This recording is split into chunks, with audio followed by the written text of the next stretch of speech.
All right, lunch duty.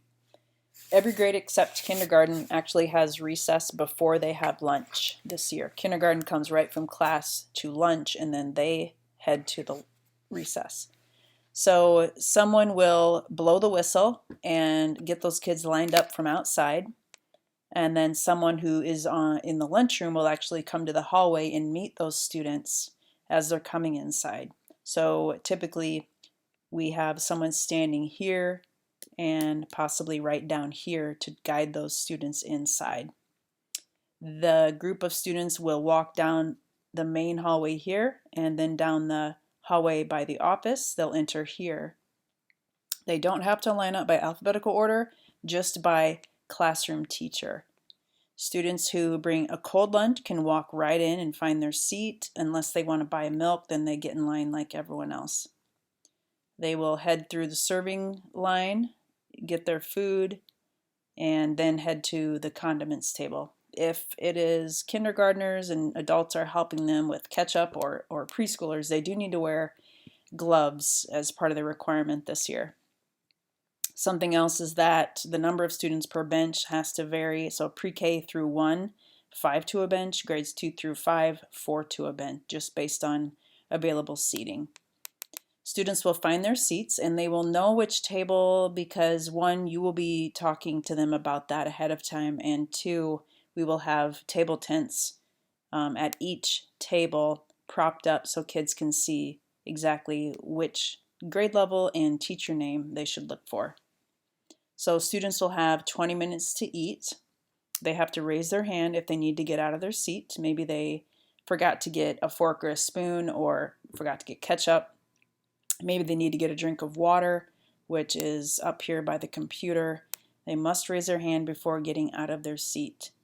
We do allow students to use the restroom if it's an emergency, and they can use the restroom down by the gym doors, or they can use the restroom down by the 2-3 hallway. So an adult will come around and show a 2-minute warning sign, which means that they have 2 more minutes until they are dismissed, and that tells them to finish up their milk, their food, start picking up trash that's around them, and getting ready to be dismissed. Once it's time, that an adult will come over and hold up an X sign and an O sign, and that indicates which line they go in to dump their trays. So this side over here would be O, this side here would be X. So those students, we dismiss 4, we dismiss one side and the other side at a time. So only 4 and 4 or 5 and 5. So those kids take the route, they follow which line they're supposed to be in. Here are the O's, here are the X's. They dump their trays and they wrap around. Over here, it might be this side are X's, this side are O's. So again, they would find their most direct route and head in to the right line. So as far as other types of duty assignments, critical things to know. So within every 10 minutes, we have a new class coming in. So someone always needs to be up here monitoring the kids in the line as they come in. They're just bunched up. There's a lot of kids at once. So someone needs to just be standing in this general area watching as they pass through the serving window. Another person needs to just be walking in and out of all of the benches, monitoring kids as they're eating.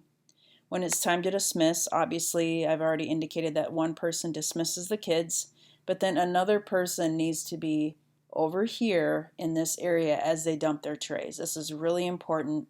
Sometimes there will be spills, so that person needs to help get that cleaned up right away. I will generally kind of stand in the middle here as they're starting to dump their trays as well.